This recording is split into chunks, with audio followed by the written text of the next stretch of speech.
Hello everyone. Last video में हमने लोकसभा के बारे में और पार्लियामेंट के बारे में पढ़ना स्टार्ट किया था, जिसमें हम पार्लियामेंट के कि हाउस कितने होते हैं, पार्लियामेंट के हाउस होते हैं, लोकसभा और राज्यसभा, उसके बारे में हम लोकसभा के बारे में कम्प्लीटली पढ़ चुके हैं फुल डिटेल में कल की वीडियो में। आज हम पढ़ेंगे राज्यसभा के बारे में। राज्यसभा के बारे में हम स्टार्ट करते हैं।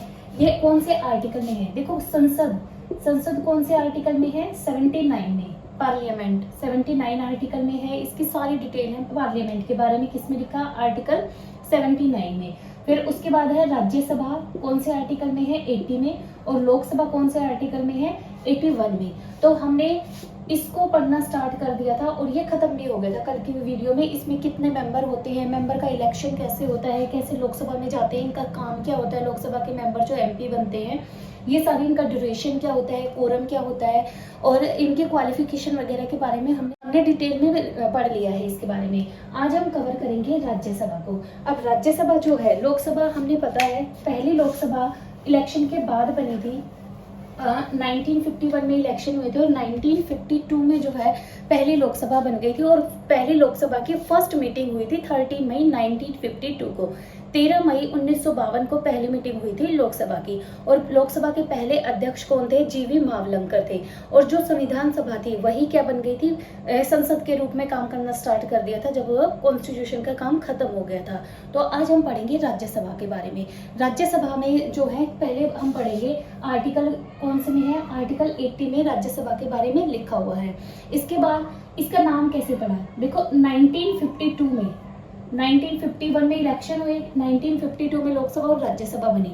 उस टाइम पे जब लोकसभा भी बन गई थी इलेक्शन के बाद, तो जो राज्यसभा है उसका नाम काउंसिल ऑफ स्टेट हुआ करता था। काउंसिल ऑफ स्टेट ये नाम होता था। 1952 में इसका काउंसिल ऑफ स्टेट से नाम बदल के क्या कर दिया? राज्यसभा। इसका नेम पहले काउंसिल ऑफ स्टेट था 1952 में। 1952 के बाद 2 साल यही नाम रहा और उसके बाद 1954 में इसका नाम बदल के क्या कर दिया? राज्यसभा कर दिया। अब राज्यसभा में जो मेंबर बैठते हैं, यहाँ के भी जो लोग होते हैं उनको क्या बोलते हैं? एमपी बोलते हैं। पार्लियामेंट के पार्ट्स बताए थे मैंने। पार्लियामेंट हो गया, पार्लियामेंट के 3 पार्ट्स बताए थे, एक लोकसभा, एक राज्यसभा, एक president of India.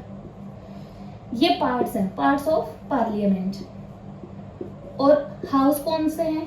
House of parliament 2 ही हैं, लोकसभा और राज्यसभा। अब जो लोकसभा तो हम डिटेल में पढ़ चुके हैं। इनके में यहाँ पे जो एमपी बैठते हैं, लोकसभा में भी एमपी होते हैं और राज्यसभा में भी जो आते हैं वो क्या होते हैं? एमपी होते हैं। अब ये जो राज्यसभा है इसके एमपी कहाँ से आते हैं? इनके लिए हम इलेक्शन नहीं करते, मतलब हम वोट नहीं डालते। हम किसके लिए वोट डालते हैं? वोट तो हम ही बनाते हैं, लेकिन हम जो राज्यसभा में एमपी जाते हैं वो एमएलए जाते हैं। एमएलए क्या होते हैं? विधानसभा के होते हैं। विधानसभा की, हर स्टेट की। मान लो हरियाणा स्टेट है, 28 स्टेट है ना इंडिया में। हरियाणा, पंजाब, यूपी, ऐसे कितनी? 28 है। और 2 यूटी, वहां पे भी विधानसभा बनती है, दिल्ली में और पुदुचेरी में। ये मैंने कल आपको बताया था कल की वीडियो में कि वहीं पे क्यों बनती है। तो अब देखो यहाँ पे क्या है, इनके हर विधानसभा के अलग अलग मेंबर होते हैं। अकॉर्डिंग टू पॉपुलेशन ये चीज चलती है। जैसे यूपी में अगर टोटल मैं बात करूं 403 एमएलए बनते हैं, 403। फिर इसमें से 80 ये लोकसभा में भेज देते हैं और 31 राज्यसभा में जाते हैं। इसी तरह पंजाब में जितने भी एमएलए बनते हैं उनमें से 13 कहाँ जाते हैं? लोकसभा में। और 7 कहाँ जाते हैं? राज्यसभा में। इसी तरह हरियाणा में जितने भी एमएलए बनते हैं उनमें से 10 कहाँ जाएंगे? लोकसभा में। और 5 कहाँ जाएंगे? राज्यसभा में। विधानसभा में इलेक्शन हुए विधानसभा के, मान लो ये विधानसभा है हर स्टेट की, 28 स्टेट की ये विधानसभाएं हैं। इनमें से अकॉर्डिंग टू पॉपुलेशन, ये 3 मैंने डाटा बता दिया, 28 के 28 का अलग अलग डाटा है। तो हरियाणा से विधानसभा से 5 मेंबर उठ के कहाँ चले जाएंगे? राज्यसभा में जाएंगे। पंजाब से कितने जाएंगे? 7 मेंबर ये अपने इन एमएलए में से सिलेक्ट करके यहाँ पे भेज देंगे कि आप राज्यसभा में जाओ और हरियाणा का रिप्रेजेंट करो, पंजाब को रिप्रेजेंट करो। इसी तरह यूपी की पॉपुलेशन सबसे ज्यादा है, इसलिए वहाँ पे 80 सीटें तो जो है लोकसभा की होती है और राज्यसभा में 31 मेंबर जाते हैं। और यहाँ तक तो ये क्या है? ये एमएलए हैं। लेकिन जब ये सिलेक्ट होके इन एमएलए में से सिलेक्ट करके अकॉर्डिंग टू पॉपुलेशन राज्यसभा में भेजे जाते हैं, तो जब ये राज्यसभा में बैठते हैं जाके ये क्या बन जाते हैं, ये एमपी बन जाते हैं। ये चीज क्लियर हुई कि ये लोग कहाँ से आते हैं। इनका इलेक्शन हमने वोट एमएलए के लिए डाला है, लेकिन यहाँ के जो है, यहाँ जो आते हैं ये कौन, एमएलए डिसाइड करते हैं कि राज्यसभा में कौन जाएगा। ये हम डिसाइड नहीं करते, हमारे द्वारा चुने गए एमएलए ही सिलेक्ट करके भेजते हैं राज्यसभा के मेंबर को। अब ये मेंबर जब सारी स्टेट से आए, 28 स्टेट और 2 यूटी से जब ये आए, तो ये टोटल कितने हुए और कितने हो सकते हैं, अब हम इनके बारे में जानेंगे। सारी स्टेट जब यहाँ पे एमएलए सिलेक्ट करके भेजते हैं एमपी को राज्यसभा के लिए, तो टोटल डाटा हो सकता है कितना, 250। कितना हो सकता है, ये है नहीं, ये हो सकता है, पॉसिबिलिटी है, लेकिन होता कितना है, 245। और 245 में भी कितने, 2 तरीके के एमपी होते हैं। कैसे, 233 और 12, ऐसे अलग अलग कर दो। अब इन्हें ऐड करेंगे तो कितना आएगा, 245 आएगा। अब ये 233 जो होते हैं ये इलेक्टेड होते हैं, इलेक्टेड जो हर स्टेट के एमएलए ने भेजे हैं राज्यसभा में अपनी अपनी स्टेट से, 233 होते हैं वो। ये जो 12 होते हैं ये इलेक्टेड नहीं होते, ये नॉमिनेटेड होते हैं, नॉमिनेटेड। और इन्हें नॉमिनेट कौन करता है, प्रेसिडेंट ऑफ इंडिया। जो हमारे प्रेसिडेंट ऑफ इंडिया है वो इनको नॉमिनेट करते हैं। नॉमिनेट कैसे, ये 4 फील्ड है, उन 4 फील्ड के लोगों को ही नॉमिनेट किया जाता है और राज्यसभा में भेजा जाता है। अब वो कौन कौन से फील्ड हैं, एक है कला, साहित्य, विज्ञान और समाज सेवा। इन 4 फील्ड में अगर कोई बहुत अच्छा काम करता है, आर्ट, लिटरेचर, साइंस और सोशल सर्विस, समाज सेवा, इन 4 फील्ड में अगर कोई बहुत बेस्ट काम करता है या बहुत बेस्ट है, जैसे आर्ट में क्या है, खेलों को भी आर्ट में ही ले लिया गया है। जैसे आपने देखा होगा सचिन तेंदुलकर, महेंद्र सिंह धोनी, और जो आर्ट में जो कलाकार है, जो हमारे हीरो हीरोइन जया बच्चन, हेमा मालिनी, ये क्या है, ये राज्यसभा के मेंबर बन जाते हैं। ये कैसे बन जाते हैं, क्योंकि ये क्या है, कला का प्रदर्शन करते हैं। खेलों को भी कला में ले लिया गया है, इसलिए सचिन तेंदुलकर, लता मंगेशकर क्या है, सिंगर बहुत अच्छी थी, तो ये सारी चीजें किस में काउंट करते हैं, ये कला में काउंट करते हैं। इसलिए जो है हमारे देश के प्रेसिडेंट है, राष्ट्रपति जो है, वो 12 लोगों को नॉमिनेट करते हैं और कहाँ पे भेजते हैं, राज्यसभा में भेजते हैं। तो 233 तो जो हर स्टेट से एमएलए आके जो बैठते हैं, ये तो हर स्टेट से आते हैं 233, 12 जो होते हैं नॉमिनेटेड होते हैं, तो टोटल कितने हो गए, 245। लेकिन हो सकते हैं कितने, 250। अब ये 5 कहाँ से आएंगे, 5 मैंने कल भी बताया था, जो हमारा कश्मीर है, ये वाला पार्ट पे हमारा कश्मीर, जो हम जम्मू कश्मीर देखते हैं ना, उसके इतने पोर्शन में इस साइड में तो चाइना का कब्जा है। चाइना का आज भी बहुत पहले से कब्जा है। और इस तरफ क्या है, पाक ऑक्यूपाइड कश्मीर है। इस तरफ हमारे पास तो सिर्फ इतना सा, और यहाँ की तरफ जो है ये इंडिपेंडेंट कश्मीर है। ये ना इंडिया के हिस्से में है, ना ये पाकिस्तान के हिस्से में है, ये इंडिपेंडेंट कश्मीर है। तो जो हमारे हिस्से में जम्मू कश्मीर का एरिया है ना, वो इतना ही है। इस तरफ चाइना का पार्ट है, इस तरफ पीओके है, पाक ऑक्यूपाइड कश्मीर, ये चीज है। तो जैसे लोकसभा की सीटें हमने साथ छोड़ रखी हैं कि कभी ना कभी ये वाला एरिया जो पाक ऑक्यूपाइड कश्मीर है इंडिया के हिस्से में आएगा, और वहां से 7 मेंबर जो होंगे वो लोकसभा के मेंबर बनेंगे। अगर 7 यहाँ से लोकसभा के बनेंगे तो राज्यसभा में भी तो जाएंगे यहाँ से। तो हम मान के चल रहे हैं कि 5 राज्यसभा के मेंबर आएंगे यहाँ से। इसलिए जो 5 की कमी है, 250 हो सकते हैं, लेकिन अभी कितने होते हैं, 245। 245 में से 233 होते हैं इलेक्टेड और 12 होते हैं नॉमिनेटेड, वो भी 4 फील्ड में। ये कहा इसके मेंबर कहाँ से आते हैं। अब मेंबर के बाद आता है हमारा क्वालिफिकेशन क्या है। क्वालिफिकेशन मैंने बताया था, कोई भी एमपी एमएलए का इलेक्शन लड़ सकता है, उसकी क्वालिफिकेशन कहीं पे भी कॉन्स्टिट्यूशन में मेंशन नहीं है। कोई भी मंत्री, चाहे कोई भी पढ़ा लिखा है या अनपढ़ है, वो इलेक्शन में खड़ा हो सकता है, क्योंकि इसकी जो क्वालिफिकेशन है, एकेडमिक जो परफॉर्मेंस है, वो नहीं देखी जाती। इसके लिए सिर्फ 2-4 कंडीशन है, उन्हें ही क्वालिफिकेशन बोल दिया जाता है।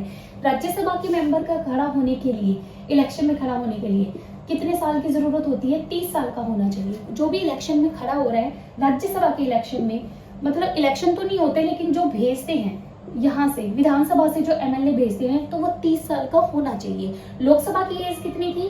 25 ईयर्स थी, इसकी 5 साल बढ़ गई, कितना होना चाहिए? 30 ईयर्स का होना चाहिए।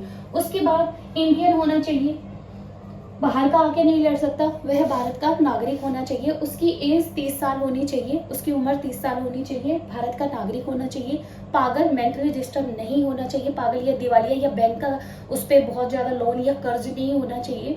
इस तरीके की 2-3 कंडीशन है जो उसे क्लियर करनी होती है। तो कोई भी आदमी चाहे वो पढ़ा लिखा है या अनपढ़ है इस इलेक्शन में उठ सकता है, मतलब यहाँ से उसे उठा के कहाँ भेज सकते हैं? राज्यसभा में भेज सकते हैं। अब राज्यसभा में जो काम करते हैं वो क्या है? लोकसभा से के साथ मिलके काम किया जाता है। लोकसभा और राज्यसभा के जो एमपी होते हैं वो देश में क्या क्या पॉलिसी बननी है, लॉ बनाने में भी इनके क्या है? बहुत इंपॉर्टेंट रोल होता है। उसके बाद आता है ड्यूरेशन कितनी होती है, इसके टाइम ऑफ ड्यूरेशन कितने टाइम के लिए चलता है। जैसे हमारी लोकसभा तो क्या थी? 5 साल में भंग की जा सकती है, 5 साल के बाद इलेक्शन होंगे ही होंगे। जो लोकसभा है, लोकसभा हमारी 70वीं लोकसभा चल रही है, 70th, और जब 2024 में जब अभी इलेक्शन होंगे तो 18वीं लोकसभा होगी। लेकिन जो राज्यसभा है, जब से देश आजाद हुआ है 1952 में पहली बार राज्यसभा बनी थी और लोकसभा बनी थी। तो 1952 से अभी तक हम 2022 में हैं, अभी तक फर्स्ट राज्यसभा ही चल रही है। ये 5 साल में भंग हो जाती है, लेकिन ये कभी भी डिसॉल्व नहीं होती। ये 5 साल के बाद डिसॉल्व हो जाती है, इलेक्शन होंगे, दोबारा से पार्टी सत्ता में आएंगी। लेकिन ये जो मेंबर होते हैं, ये पहली ही राज्यसभा की मेंबर चल रही है, इनका क्या है? ये डिसॉल्व कभी नहीं होती। ये परमानेंट है हाउस है। परमानेंट हाउस कैसे? अब ये पहली ही कैसे चल रही है?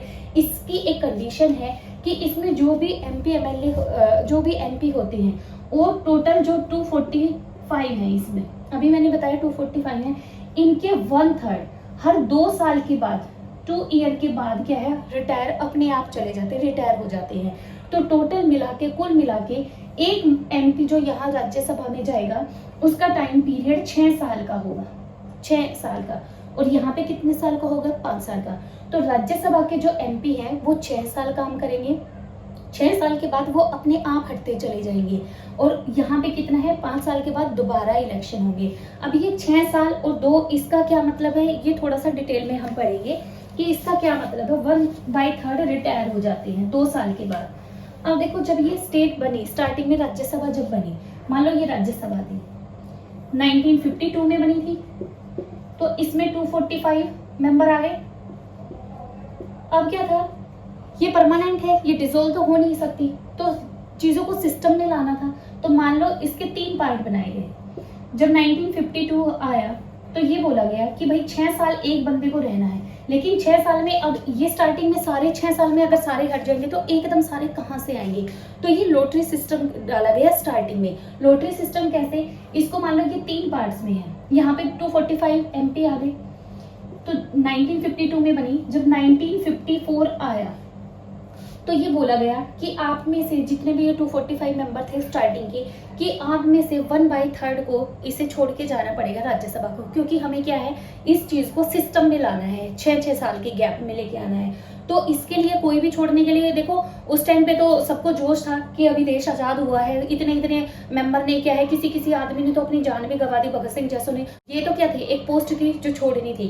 तो सिस्टम में लाने के लिए, देश को सिस्टम में लाने के लिए उन्हें पद छोड़ना ही छोड़ना पड़ेगा। तो इसके लिए क्या गया? लॉटरी सिस्टम का यूज किया गया। ये सारे जितने भी एमपी थे इनके लिए इनके नाम की पर्ची डाली गई, और जो पर्ची निकली उसके 1/3 पर्ची डाली गई, 1/3 मेंबर की पर्ची निकाली गई, जिनके नाम आए वो यहाँ से छोड़ के चले गए। मान लो ये 3 कैटेगरी में अगर मैं इसे डिवाइड कर लूँ, मान लो पर्ची डाली सारे मेंबर की और सी वालों का नाम सबका आ गया, तो ये सी वाले यहाँ से छोड़ के चले गए 2 साल में। 1952 में ये आए थे सारे, इन्हें 2 साल हुए थे।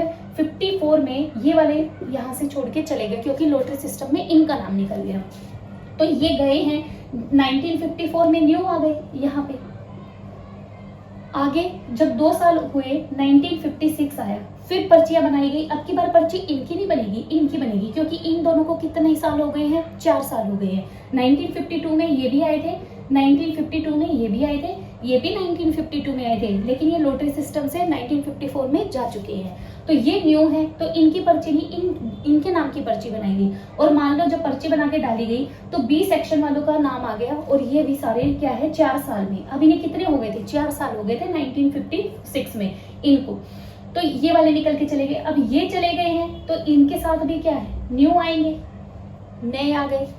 अब अगले साल जब आया 1958 आया तो ऑटोमेटिकली इनको बने हुए कितने साल हो गए हैं, 6 साल हो गए थे, इसलिए इन सबको जाना पड़ा और दोबारा से यहाँ पे क्या कर दिए, न्यू भर दिए। तो जब 1960 आया तो ऑटोमेटिकली ये चीज सिस्टम में आ गई। जो 1954 में नए आए थे उन्हें आए हुए 6 साल हो गए हैं, तो वो अब ये चीज सिस्टम में आ गई। पहले 2 बार लॉटरी सिस्टम का यूज किया इन्हें निकालने के लिए और नए मेंबर लाने के लिए, लेकिन उसके बाद तो क्या है 60 में ये सारे निकल जाएंगे, 62 में फिर ये आए थे, ये निकल जाएंगे, इनकी जगह दूसरे आ जाएंगे। आगे इसी तरह 2-2 साल के गैप में 1/3 यहाँ से चले जाते हैं और नए नए मेंबर यहाँ पे आ जाते हैं। इसलिए ये चीज ये कभी डिसॉल्व नहीं होती, ये परमानेंट है। ये अपर हाउस बोलते हैं इसे, अपर हाउस। तो ये चीज क्लियर हुई कि कैसे आते हैं यहाँ पे 1/3 निकलते चले जाते हैं और बाकी यहाँ पे न्यू आ चले जाते हैं। अब ये स्टार्टिंग में दिक्कत थी कि 6-6 साल भी रखना है और इन्हें रिटायर भी करना है। अगर 6 साल में सबको ही निकालते हैं तो ये पॉसिबल नहीं हो पाता, इसलिए स्टार्टिंग के 2 बार लॉटरी सिस्टम का यूज किया गया इन चीजों को सिस्टम में लाने के लिए। अब ये हो गया इनका टाइम ड्यूरेशन। तो टोटल मिला के अगर एक एमपी का टाइम ड्यूरेशन देखे तो कितने साल होता है, 6 साल। 6 साल के बाद ये ऑटोमेटिकली अपने आप चले जाते हैं और अपने आप आते रहते हैं। ये हो गया हमारा इनके ड्यूरेशन कितनी होती है। उसके बाद जो ये मेंबर है बनते हैं हमारे राज्यसभा के, ये मेंबर है 245। इनको संभालने के लिए भी जैसे लोकसभा में संभालने के लिए क्या होता है, एक स्पीकर होता है, इसी तरह 245 को संभालने के लिए भी कोई ना कोई होगा। इसे क्या बोलते हैं, इसे चेयरमैन बोलते हैं, चेयरमैन। और ये चेयरमैन इन 245 में से नहीं होता, ये होता है सभापति। हिंदी में इसे सभापति बोलते हैं। जैसे इसमें एक अध्यक्ष और उपाध्यक्ष होते हैं, उसी तरीके से यहाँ सभापति और उपसभापति होते हैं। अगर मान लो सभापति किसी टाइम नहीं है, उसकी तबीयत खराब हो गई या कोई इमरजेंसी हो गई है, वो बाहर चला गया है, तो उसकी जगह काम कौन देखेगा, उपसभापति देखेगा। अब उपसभापति और सभापति क्या होते हैं, ये जो उपसभापति चुना जाता है ये इन 245 में से ही एक सिलेक्ट किया जाता है, लेकिन जो सभापति होता है वो इनमें से सिलेक्ट नहीं होता, ये बाहर से आता है। और इसकी एक कंडीशन है, ये 35 ईयर का होता है। 35 ईयर सभापति की एज होना जरूरी है। और ये सभापति कोई और नहीं, जैसे हमारे इंडिया में पोस्ट होती है राष्ट्रपति की, इसके नीचे होता है उपराष्ट्रपति। उपराष्ट्रपति का कोई भी अपना काम नहीं होता है, ये सिर्फ इसलिए बनाया जाता है कि बाय चांस अगर राष्ट्रपति को रात को कुछ हो जाता है या अचानक से इनकी डेथ हो जाती है तो देश में एकदम से हम राष्ट्रपति की इलेक्शन तो नहीं करवा सकते, इसलिए ये पोस्ट बनाई गई उपराष्ट्रपति की। अगर राष्ट्रपति को इन केस कोई भी डेथ हो जाती है या वो बाहर विदेश में चले जाता है, देश पे इमरजेंसी हो जाती है और राष्ट्रपति इंडिया में नहीं है, तो उसकी जगह उसका काम संभालने के लिए कौन आता है, उपराष्ट्रपति आता है। उपराष्ट्रपति का अपना कोई भी काम नहीं होता है, इस पोस्ट का कोई भी काम नहीं होता, इसलिए ये उपराष्ट्रपति, हमारे देश के उपराष्ट्रपति ही जो राज्यसभा है हमारी, उसके सभापति, उसके चेयरमैन की पोस्ट पे जाके बैठते हैं। ये सारा काम यहाँ का देखते हैं। इनका अपना उपराष्ट्रपति का, वाइस प्रेसिडेंट ऑफ इंडिया का कोई अपना काम नहीं है। ये कौन सी पोस्ट पे जाके बैठते हैं, चेयरमैन की पोस्ट पे जाके बैठते हैं। इसलिए इनकी एज कितनी होनी चाहिए, 35 ईयर्स की होनी चाहिए, क्योंकि प्रेसिडेंट और वाइस प्रेसिडेंट ऑफ इंडिया के बनने के लिए कितनी एज होती है, 35 होती है। और ये छुपा हुआ क्या है, एक्स ऑफिशियल पोस्ट कौन सी होती है, एक्स ऑफिशियल चेयरमैन बोलते हैं इसे। और वो कौन है, हमारे देश के उपराष्ट्रपति ही राज्यसभा के चेयरमैन की पोस्ट पे जाके बैठते हैं और वो यहाँ का काम देखते हैं। ये हो गई हमारी राज्यसभा के जो सभापति उपसभापति है। अगर मान लो इन्हें रिजाइन देना हो, अगर उपसभापति को रिजाइन देना है तो यहाँ वो किसे अपना रिजाइन देगा, सभापति को। इसी तरह देखो यहाँ पे क्या थे, लोकसभा में अध्यक्ष और उपाध्यक्ष थे। उपाध्यक्ष, अगर अध्यक्ष को अपनी पोस्ट छोड़नी है, स्पीकर को, तो वो उपाध्यक्ष को, डिप्टी स्पीकर को अपना रिजाइन देंगे। अगर डिप्टी स्पीकर को छोड़नी है उपाध्यक्ष, तो अध्यक्ष को अपना रिजाइन देंगे कि मुझे इस पोस्ट से रिजाइन देना है, तो दे देंगे। इसी तरह किस पे होता है, राज्यसभा भी होता है। अगर उपसभापति को अपना रिजाइन देना है तो वो किसे देंगे, सभापति को देंगे। और जब सभापति को अपना रिजाइन देना है तो वो उपसभापति को बिल्कुल नहीं देंगे, वो किसे देंगे, क्योंकि ये तो छुपा हुआ कौन है, ये छुपा हुआ कौन है, हमारा उपराष्ट्रपति। और उपराष्ट्रपति का सीनियर कौन सा होता है, इसके ऊपर होता है राष्ट्रपति। इसलिए जब भी हमारे सभापति, चेयरमैन ऑफ राज्यसभा जब अपना रिजाइन देंगे तो वो किसको देंगे? वो राष्ट्रपति को देंगे। सभापति उपसभापति को नहीं देगा, लेकिन उपसभापति सभापति को देगा और सभापति किसे देगा? राष्ट्रपति को देगा। ये चीजें क्लियर होगी राज्यसभा के बारे में। इसके बाद है ये अपर हाउस है, ये कभी डिसोल्व नहीं हो सकता। इसमें क्या मेंबर हमेशा परमानेंट चलते रहते हैं और स्टार्टिंग से लेके अभी तक 1952 से लेके अभी तक पहली ही राज्यसभा चली जा रही है हमारी, वो कभी भंग ही नहीं हुई है। अब इसे बोलते हैं लोकसभा और राज्यसभा जो है, लोकसभा को हम बोलते हैं लोअर हाउस और इसको हम बोलते हैं अपर हाउस। अब इसे अपर हाउस क्यों बोलते हैं? इसके पास, लोकसभा के पास देखो, लोकसभा वो है जो हमने जनता ने वोट देके जिताया है, तो सारे देश के मेन डिसीजन यही लेती है, लो भी यही बनाती है, लो दोनों मिलके बनाती है। कुछ अलग अलग टाइप के होते हैं, एक होते हैं साधारण बिल होते हैं, एक मनी बिल होता है, इनका अलग टॉपिक है, वो हम कभी नेक्स्ट वीडियो में कवर करेंगे। तो राज्यसभा अपर हाउस क्यों बोला जाता है? क्योंकि इसके पास, राज्यसभा के पास 2 पावर ज्यादा होती हैं लोकसभा से, बहुत मेन पावर होती हैं, जिसकी वजह से इसे क्या बोला जाता है? अपर हाउस बोला जाता है। वो 2 पावर कौन सी है? वो मेंशन है आर्टिकल 312 और आर्टिकल 249। इनमें क्या लिखा है? आर्टिकल 312 ये कहता है कि हमारे देश में जितनी भी अखिल भारतीय सेवाओं की जो पोस्ट है, यूपीएससी वाली जो पोस्ट है, आईएएस आईपीएस, इनकी कितनी रिक्वायरमेंट है, ये देश में बढ़ानी है या घटानी है, इनका डिसीजन किसके हाथ में होता है? राज्यसभा के हाथ में होता है। यही बताएंगी कि हमारे देश में कितने आईएएस, कितने आईपीएस, कितने फॉरेस्ट ऑफिसर की जरूरत है, तो उसके अकॉर्डिंग ये पोस्ट को घटा और बढ़ा सकती है। ये पावर लोकसभा के पास नहीं है, ये किसके हाथ में है? ये राज्यसभा के हाथ में है। इसलिए इसे क्या बोलते हैं? अपर हाउस बोलते हैं। आईएएस आईपीएस सारी पोस्ट के बारे में ये डिसीजन लेगी कि घटानी है या बढ़ानी है। आर्टिकल 249 क्या कहता है? आर्टिकल 249 देखो, मैंने एक वीडियो में करवाया था कॉन्स्टिट्यूशन के बारे में कि कॉन्स्टिट्यूशन में 3 लिस्टें डिवाइड की गई है, पावर डिवाइड की गई है। उनमें एक लिस्ट है सेंट्रल की पावर, कि सेंट्रल में जो गवर्नमेंट बैठेगी उसकी क्या क्या पावर होगी। दूसरी है स्टेट की पावर, स्टेट लिस्ट, 3 लिस्टें हैं ये पावर की। और एक होती है कॉन्ग्रुएंट लिस्ट, ये जो सेंटर में पावर बैठती है, जो हमारे पीएम बनते हैं, उनकी पावर जो होती है वो, ये हर स्टेट की अलग अलग पावर जो होती है, और इसमें दोनों जो मिलके काम करते हैं। जैसे एजुकेशन का मैंने एग्जांपल दिया था, एजुकेशन पे सेंट्रल लिस्ट भी काम करती है और स्टेट गवर्नमेंट भी काम करती है। तो कुछ लिस्टें, कुछ काम ऐसे होते हैं जो दोनों सरकारें मिलके कर लेती हैं। तो अगर कोई भी काम इनको लगता है, राज्यसभा के मेंबर को अगर कोई भी काम, कोई भी मुद्दा एक ऐसा है जो किसी स्टेट लेवल पे, मान लो हरियाणा में कोई बात हो जाती है और वो मुद्दा इतना बड़ा बन जाता है कि वो हरियाणा का ना रह के पूरे देश का बन जाता है, तो ऐसा कोई मुद्दा अगर कोई बनता है, स्टेट का हो लेकिन वो बहुत बड़ा बन जाता है और वो पूरे देश का बन जाता है, तो वो टॉपिक उठा के ये सेंट्रल लिस्ट को दे सकती है, सेंट्रल गवर्नमेंट को दे सकती है। ये पावर किसके हाथ में है? आर्टिकल 249 के अकॉर्डिंग ये पावर राज्यसभा के हाथ में है। अब मान लो कोई भी मुद्दा था, वो उठा के स्टेट लिस्ट से उसने ये पावर किसको दे दी? सेंट्रल पावर को दे दी, सेंट्रल गवर्नमेंट को वो पावर दे दी कि ये मुद्दा आप देखेंगे आज से। फिर जब वो मुद्दा सोल्व हो जाता है तो ये इनकी मर्जी है, वो मुद्दा चाहे तो वापस स्टेट को दे सकते हैं, अगर ये ना चाहे तो वो मुद्दा उसको नहीं दे सकते। तो ये इनकी पावर को कम कर सकती है, स्टेट की पावर को कम करके किसको दे सकती है? सेंटर की पावर को दे सकती है। किसी भी हाल में सेंटर की पावर को स्टेट को नहीं दिया जा सकता, सिर्फ स्टेट की पावर को ही उठाकर किसको दिया जा सकता है? सेंटर को दिया जा सकता है। ये 2 पावर होती है, जिसकी वजह से क्या होता है, इसे अपर हाउस बोलते हैं और इसे लोअर हाउस बोला जाता है। ये था हमारा लोकसभा और राज्यसभा के बारे में। लोकसभा और राज्यसभा को हम कंप्लीट कर चुके हैं। अगर मैं एक बार रिवाइज करवाऊं लोकसभा और राज्यसभा, इसमें क्या है? लोकसभा और राज्यसभा में देखो, लोकसभा जो थी इसमें एमपी बनते हैं, एमपी इसमें भी आते हैं, लेकिन इसमें किससे आते हैं? स्टेट से आते हैं और इनको हम वोट डाल के देते हैं। इसका ड्यूरेशन 5 ईयर्स है, इसका 6 है।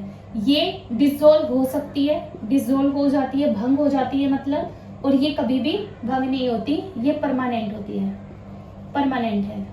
ये लोअर हाउस है और ये अपर हाउस है। ये लोअर हाउस है, ये अपर हाउस है। इसमें एमपी बनने की एज कितनी होती है? 25 ईयर्स और इसमें कितनी होती है? 30 ईयर्स। ये कुछ कंडीशन है जो लोकसभा और राज्यसभा के अंडर जो भी एमपी बनते हैं उन्हें ये चीज़ें करनी ही करनी है। लोकसभा और राज्यसभा के जो मेंबर होते हैं वो मिलके क्या करते हैं, हमारे देश के लिए कानून बनाते हैं, नीतियाँ बनाते हैं, और आपस में अगर किसी चीज़ पे इनका डिस्प्यूट हो जाता है तो एक दूसरे से बहस वगैरह भी करते हैं। तो ये कुछ कंडीशन है लोकसभा की और राज्यसभा की जो मैंने आपको अच्छे से एक्सप्लेन कर दी है। लोकसभा का अलग से बताया और राज्यसभा को मैंने फुल डिटेल में करवा दिया है। आई होप आपको ये चीज़ें समझ में आ गई होंगी। Thank you very much.